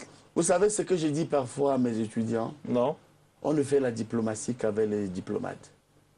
Vous savez que si, et j'ai tiré cette leçon d'un ouvrage qui m'a beaucoup influencé, l'ouvrage d'Alain Planté, intitulé Principe de diplomatie. Un chef, c'est quelqu'un qui, par son autorité, dit la vérité pour que ça ne recommence pas. D'accord. Je suis un chef. Vous comprenez? Et ce peuple de Yabassi est content de m'avoir et de savoir qu'aujourd'hui, je peux prendre les devants pour que le président sache que ça ne va pas. C'est ça la vérité, Thierry Mongo. Il y a même M. Camo qui dit que le professeur, excusez-moi parce qu'il faut, voilà, ne prenne pas Yabassi comme le miroir d'une cam, alors qu'il y a aussi Yingui, Nkonjok, Je suis d'accord avec lui. Makombe. Je suis d'accord avec lui. Qui ont voté le RDPC. Oui, c'est vrai. Qui ont voté massivement pour le RDPC. Non, on va dire que c'est Yabassi qui est en fait le mouton noir d'une cam. Non, du moins Yabassi, vous savez, c'est le quartier, l'arrondissement de Yabassi, c'est le quartier latin du Cameroun. Hein. Il y a Bekila Vous comprenez, allez un peu là-bas, c'est là où il y a aussi beaucoup d'intelligence. Hein. Et là-bas, les gens ne sont pas des moutons de Panurge. Au moins là-bas, on réfléchit. Alors, ce qui n'est pas le cas dans Makombe. Non, je veux dire que, bon, là-bas, chacun a son don. Vous savez, c'est Dieu qui donne tout ça. Regardez-moi avec ma mauvaise vue et tout ce que je fais. Mais regardez le modeste talent que Dieu m'a donné. Chacun a... Vous savez qu'au marché, toutes les chèvres n'ont pas le même prix. Qu'est-ce que vous voulez dire? Mais je veux dire que chacun a son talent et son don de Dieu. Donc on va dire que ceux de Yabassi sont plus doués que ceux de Non, c'est pas ce que je dis. et de Yingui. Je veux dire tout simplement qu'il y a un proverbe dans mon village qui dit que les pierres qui sont dans l'eau ne savent pas que celles qui sont dehors souffrent de chaleur. Ceux qui emmerdent les militants ne savent pas que, ayant des postes, ne savent pas que ceux qui ont milité depuis des années souffrent. Il y a Guy qui estime que vous tenez des propos qui sont haineux et déplacés. Il y a un autre monsieur qui ne donne pas son nom qui dit « Mais qu'est-ce qui vous fait croire que vous êtes meilleur que les ministres dont vous parlez ?» Notamment M. Vous voyez que je mesure ce que je dis. Et je n'ai jamais dit quelque chose de déplacé. Mais je vous dis qu'il est à l'origine de la défaite du RDPC. Il faut qu'il assume. D'accord. Alors, pour revenir un peu à l'actualité politique, vous avez vu les premières tendances et autres qui vont d'ailleurs être confirmées. On va régler le contentieux électoral et tout dans quelques jours. Peut-être qu'il faudrait qu'on garde cette question pour l'après, parce qu'il faut qu'on donne les résultats définitifs, il faut qu'on ait l'architecture. Pendant cette campagne, quand même, votre parti, le RDPC, s'est singularisé quand même par des actes forts, notamment le retour de Mme Aminatou Aïdjo, la fille du premier président, qui est revenue, qui a arboré la buse du parti, qui allait battre campagne. Comment est-ce que vous l'avez vécu? C'est un grand coup politique, n'est-ce pas? Vous savez, Aminatou Aïdjo, c'est ma camarade de classe. C'est la première surprise que je vous fais. 6e 5, 5e 5 au lycée Leclerc, et puis ensuite nous faisions allemand. C'était déjà une jeune fille, une fille qui était à l'école avec nous et qui était sur la cour avec nous. Pour moi, je ne comprends pas. Lorsque nous avons les fils de ponte de régime qui vont dans l'opposition, comme mon ami Madadi Sédou, son père a été ministre, comme Massias Eric Ouounangini, son papa a été ministre. Je peux vous en citer d'autres. Quand ils vont dans l'opposition, on trouve que oui, ce sont des génies. Mais lorsque les fils des pontes de régime viennent vers nous au RDPC, on trouve que c'est très grave, c'est de la manipulation. Moi, je peux vous dire quelque chose. Aminatou nous a beaucoup apporté en crédibilité. Et n'oubliez pas quelque chose fondamentalement. Et historiquement, il y a eu le conflit d'Ia Aïdjo. Si aujourd'hui, il y a ce qu'on appelle la symbolique de la gouvernance, Aminatou peut tendre la main au président pour lui dire, après tout, que je voudrais effacer cette histoire, ce passé sombre, qui a été longtemps entretenu par d'autres opportunistes qui ont entretenu le conflit d'Iaïdjo. Moi, j'ai dit, mon Dieu, la main dans le cœur, c'est une bonne chose. Je suis heureux de voir Aminatou, parce que nous avons encore le souvenir du lycée. Beaucoup de camarades de classe aujourd'hui, Serge Zepa, Tatiana Mabouka, et Michael Mabouka, et bien d'autres, je ne peux pas les citer tous, Gérard Lebrun. Nous avons encore le souvenir de ces beaux moments que nous passions avec les enfants du président Aïdjo au lycée. Je pense que... Donc c'est un bon coup politique. Hein, elle mérite de revenir. Est-ce qu'il n'était pas mieux d'aller voir sa maman, d'aller que le pouvoir puisse directement discuter avec Mme Ahidjo et organiser un retour triomphal de la famille? Le président Paul Biya a été clair. Il a dit que le problème ne se posait pas et qu'il fallait que la famille prenne les devants. Vous savez que le conflit Biya-Ahidjo, je prépare un livre. Je crois que je vais être l'un des politistes, du moins, qui va encore expliquer les dessous de ce conflit. Il y avait beaucoup de tyrambiques, de tyrannosaures derrière. Je pense à Papa Sengakwa, que moi j'allais rendre visite à la rue Javel, et qui me disait déjà en son temps que, je l'ai mis dans ma thèse de sciences politiques, que avec Ahidjo, il n'a rien obtenu. Je le cite. Et il dit, avec Biya, il m'a fait la même chose qu'Ahidjo. Et je lui ai dit, mais qu'est-ce que cela veut dire? Il m'a dit, c'est moi qui rédigeais les discours du président Ahidjo. Et à l'époque, le président Paul Biya était directeur du cabinet civil. Et moi, j'étais son adjoint. Et parfois, quand on se retrouvait, on se disait, mais mon Dieu, si on y arrive, nous pouvons faire mieux que ce monsieur. Je vous cite Senga. Je l'ai dit dans ma thèse, en 1996. Et il me dit, mais lorsque le président Paul Biya arrive au pouvoir, c'est moi que le président Ahidjo vient voir pour déstabiliser le président Paul Biya. Je prends mon téléphone et je l'appelle. Pour me récompenser, il fait de moi le ministre de la Culture ou de l'Information, à l'époque. Et ensuite, il fait de moi le secrétaire général du parti. Ne pouvant plus le voir, je vous déconseille de le fréquenter. Et c'est ce que nous disait déjà Senga. Donc vous comprenez que dans une analyse politologique et dans une dimension socio-anthropologique, moi j'ai compris tout simplement qu'il y avait des acteurs qui incitaient ces deux grands hommes d'État à ne pas se retrouver. À ne pas se retrouver. La preuve, quelques années après, c'est Papa Senga, parce que je l'appelle aussi Papa, parce qu'il est un cousin à mon père, germain à mon père. C'est lui qui va entretenir cela. Et je voudrais vous renvoyer à une autre dimension de l'histoire, puisque nous parlons d'Aminatou Ahidjo. Allez lire les 3 tomes de l'ouvrage de Christian Kouotobi, Fresque du régime Ahidjo. Je les ai lus. Alors, vous voyez qu'il dit quelque chose d'extraordinaire. À un moment donné de son histoire, le président Ahidjo était convaincu qu'il avait autour de lui une administration qui pouvait l'accompagner à gérer le pouvoir. Or, il dit ceci, tome 3. Lorsque le président Ahidjo décide de partir, il se passe du parti. Et lorsque vous voyez ramener au président Paul Biya, vous voyez la position de Marafa Hamidou Yahya, ancien ministre d'État, pour ne citer que cela. Et quelques-uns qui sont dehors, qui font le désordre partout, y compris dans le camp, vous comprenez que certains ont compris qu'il faut s'approprier le parti pour faire partie le président. D'accord. Et je voudrais avoir le courage de vous dire ici que la sentence n'est pas terminée. Certains sont en prison, mais certains s'activent dehors. Mais je voudrais vous dire quelque chose, Thierry Ngonga. Comment pouvez-vous croire, un temps soit peu, que vous soutenez le président de la République et vous combattez ceux qui se sont battus pour lui? Est-ce possible? Je vous retourne la question. Est-ce qu'on peut combattre Aimé Paul Biya et combattre ses lieutenants? Ça veut dire que ces gens ont quelque chose sur la tête, dans la tête. Ils ont quelque chose dans la tête.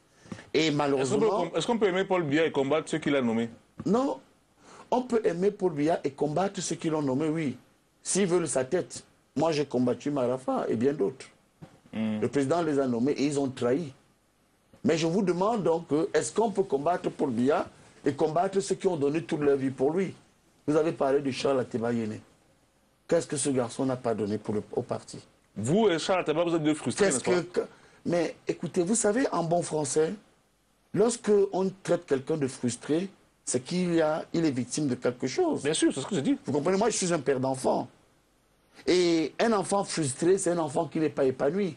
Ça veut dire qu'il y a autour de lui des personnes qui détiennent le pouvoir politique ou le pouvoir politico-administratif. Qui vous briment. Qui vous briment. D'accord. Mais malheureusement pour eux, ils vont échouer. Je suis biaïste et je suis un combattant politique. Et je sais que c'est Paul Biya qui nomme, c'est Paul Biya qui défait. Tous recherchent tout vers Paul Biya, comme nous aussi. Alors pourquoi avoir peur d'eux? Comment est-ce que vous appréciez la libération de Mme Maman Adama à la veille des élections? Oh, c'est une grâce.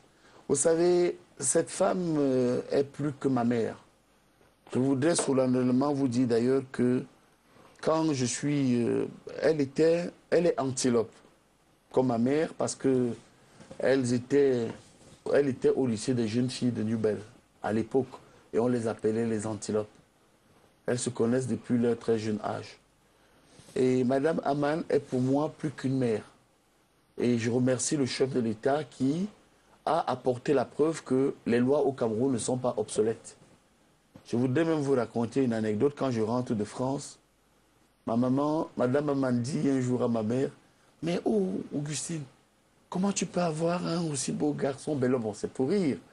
Et puis, et croyez-moi, elle m'a donné sa fille en mariage, une de ses nièces. Et je vous avoue que ce qui nous a amenés jusque-là... Elle vous a proposé? Oh, mais comment proposer? Je vous dis que ça a été une négociation de cette fille qui est très belle et qui est très jolie entre ma mère et Madame Aman. Vous êtes marié à cette dame-là? Oh, vous savez, elle veut que je m'islamise. Mais pour l'instant, comme je ne suis pas prêt à m'islamiser, nous avons des petits problèmes de couple qu'on peut régler un jour. Ah, ok, donc c'est en tout cas, dans le cadre de votre polygamie. Je voudrais symboliquement vous dire que oui, c'est pas moi qui vous êtes de la famille. C'est pas moi qui peux être contre Madame Maman Adama. Mais vous savez quand même que Madame Maman Adama a été condamnée et qu'elle a remboursé de l'argent public. Oui, et c'est très dur. C'est très dur, n'est-ce pas? Vous savez, ce sont des... Est-ce que c'est une bonne image que le RDPC donne quand vous avez quelqu'un qui a été condamné, qui a remboursé de l'argent public, qui est sorti de prison, qui porte le boubou du RDPC pour aller battre campagne? Sur ce point, nous sommes en politique. Vous Ça veut savez dire quoi? que... Il n'y a pas de morale, n'est-ce pas? Politique, Nanjangui. Je te donne, tu me donnes. Madame Aman est très populaire à Garoua. Malheureusement, ce qui lui est arrivé est une vie de Dieu. N'oubliez pas que c'est Dieu qui donne et c'est Dieu qui reprend. Si ça peut permettre à cette femme qui peut-être dehors aurait trouvé la mort de se ressaisir, tant mieux. Mais il faut remettre cela à Dieu. Moi, j'aime beaucoup cette femme. C'est une mère pour moi. Et je peux vous dire que tous les détracteurs du RDPC ont vu les résultats. Je peux vous dire que, aussi bien aux législatives qu'aux municipales, le RDPC n'a pas été ridicule. Or, n'oubliez pas que les marafistes nous promettaient une déculottée. Mais je voudrais déjà vous dire que le RDPC s'est très bien comporté. Sauf dans Yabassi. Je voudrais... À Yabassi, ce sont les militants. Non, je vous demande. Vous savez, je vous ai dit que Yabassi va être un laboratoire pour les autres. Moi, j'ai soutenu le parti. D'accord? Mais je savais que le parti ne va pas réussir parce qu'en face, les militants en avaient marre. Et puis, il y a des choses que je ne voudrais pas dire à la télévision. Yabassi était devenu un haut lieu où les gens faisaient des mauvaises choses. Au-delà de la dimension visible, il y a une dimension invisible que mon rang et ma posture de chef ne me permettent pas de dire. Ils ont sanctionné un type de comportement qui n'était pas bien. Suivez mon regard et amenez votre caméra dans l'ONCAM. Vous allez davantage comprendre. Mais moi, je ne vous le dirai pas. Je peux lire des messages qui sont arrivés. Oui, lisez les messages, Thierry. Alors, il y a un fidèle téléspectateur qui est en France, qui quand il faut qu'on vous pose la question sur la double nationalité, oui. Hein, car il est sûr que vous êtes binational, déjà de par vos enfants, votre épouse et tout. Qu'est-ce que vous pensez de la double nationalité? Je pense qu'il faut... D'abord, j'étais au pavillon, je me rappelle, au pavillon Dauphine. J'étais là lorsque le président Paul Biya a dit que les Camerounais, le problème de la double nationalité n'allait plus se poser. Mais il faut la donner. Ce n'est pas parce que je suis français, je ne le suis pas. Je continue à vous le dire. Mais parce que tous les pays du monde se sont développés grâce aux diasporas. Allez voir les Camerounais américains. Allez voir le talent des Camerounais allemands. Allez voir le talent des Franco-Camerounais. Allez voir le talent... Mais regardez même au Cameroun. On a des footballeurs qui ont la binationalité. Vous avez vu l'efficacité. Vous avez évoqué ici ma thèse de droit. Je posais déjà le problème. Anthropologie juridique de la refondation de l'État. Et je me posais une question centrale. Est-ce que le football ne peut pas domestiquer l'État? C'est-à-dire, si nous avons des binationaux, comme les Choupo-Moting, comme les Samuel Eto'o, comme les Roger Mila, comme les Bel Antoine, qui peuvent nous apporter des victoires, pourquoi refuser ces victoires aux autres Camerounais qui peuvent apporter le développement en dehors du football? D'accord. Il y a le docteur Amougou Yaoundé qui dit que Guinée n'est pas un opposant comme vous le... Non, il n'est pas opposant. Mais il est un critique politique. Il est opposé au régime. C'est mon ami, c'est mon frère. Et je voudrais dire à ce monsieur que concernant Onan Guinée, moi qui ne se mêle pas, parce que nos parents sont très liés, hein, mais sauf que Onan Guinée, c'est un grand homme de liberté qui défend ses idées, mais toujours contre Paul Biya. C'est ça qui nous différencie. Madame Jim estime que c'est insultant. Ce n'est pas en insultant le ministre Mokoko que vous serez nommé ministre. Je vous pose une seule question, Thierry Ngonga. Ai-je insulté un seul instant le ministre? Je dis qu'il est responsable de l'échec. Vous avez quand même été limite, non? Mais non. Bon. À un moment, il faut être froid. Il faut être excessif. Et je suis un homme politique. Vous savez, je voudrais dire à cette dame qu'elle regarde comment la politique se passe aujourd'hui en France. Aujourd'hui, Fillon et Sarkozy ne se tapent pas dessus. C'est un problème de survie.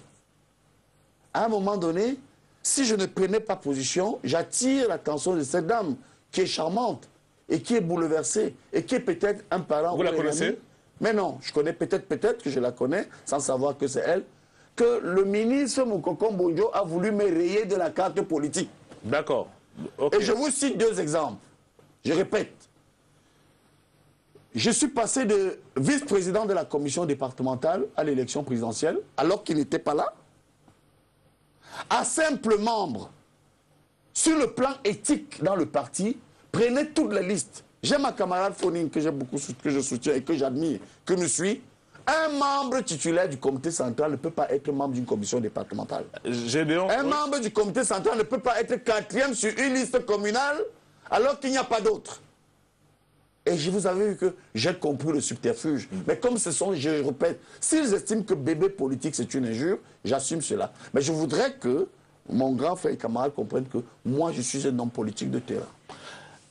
Il y a Gédéon qui estime que vous êtes un véritable génie. Grégoire Le Bonnet, pourquoi? Merci Gédéon. Et pensez-vous que les projets prévus pour Yabassi ne seront pas détournés à cause de cette sanction infligée par la défaite du RDPC? Non. Parce que je continue à vous dire, je vous donne 3 mois. Pour ramener tout le monde à la maison? Je vous dis, je vous donne 3 mois. Vous savez, regardez un monsieur comme moi. Aujourd'hui, je suis malvoyant. Et je suis combattu par des gens qui ont des postes, par des gens qui ont l'argent, par des gens qui n'ont rien donné au RDPC. On vous a compris déjà. Mais je voudrais donc vous dire que pourquoi voulez-vous que je ne ramène pas ces gens? Je vous dis que d'ici décembre, je suis sur votre plateau. Si je ne vous ramène pas le maire de Yabassi au RDPC, alors, croyez-moi, que les gens que la très haute hiérarchie me punissent. Mais je ne suis pas responsable de la défaite. Parce qu'aujourd'hui, hein, ils font un petit bricolage. Ce sont des gens qui ne connaissent pas le parti. Vous savez le problème du président Paul Biya? Non. Il a trop de courtisans. Il a trop de menteurs autour de lui. Il a trop de voleurs autour de lui. Il a trop de gens incompétents. Mais il est mal entouré alors? Mais mal entouré. Vous ne savez pas que le président Paul Biya est en danger permanent? Regardez tous ceux qui lui ont fait les faux coups. C'est qui? Ce n'est pas les gens du palais? Et ces gens, parce qu'ils sont au palais au quotidien, et la force du président Paul Biya, c'est qu'il est béni de Dieu. Vous savez quel nom les Yabassi m'ont donné? Non. Umfon, Mesanga Nyamding, Bitombimbe, Sonyomi. Ça veut dire? Ça veut dire que je suis l'homme qu'on a mis dans une marmite bouillante de noix de palme. Vous savez, quand on bout les noix de palme dans les fûts pour faire l'huile de palme, et qui est sorti en dessous du feu et dans le feu neuf, sans égratignure.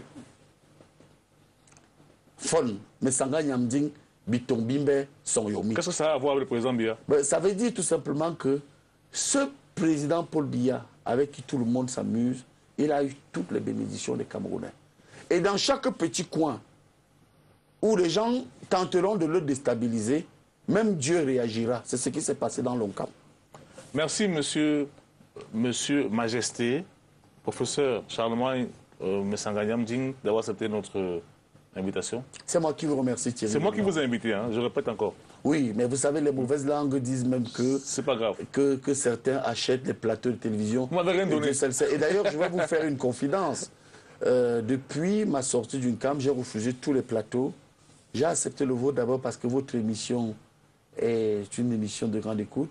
Et puis Thierry Ngongan, vous êtes quelqu'un de très aimé, de très apprécié en Afrique et à l'étranger. Ah mais je ne savais pas. Mais merci. La rediffusion de l'émission, je vais la repréciser. On va faire la bonne annonce par rapport à cela. Je ne sais pas encore la date exacte, mais on va la rediffuser. Bonsoir. C'est moi qui vous remercie.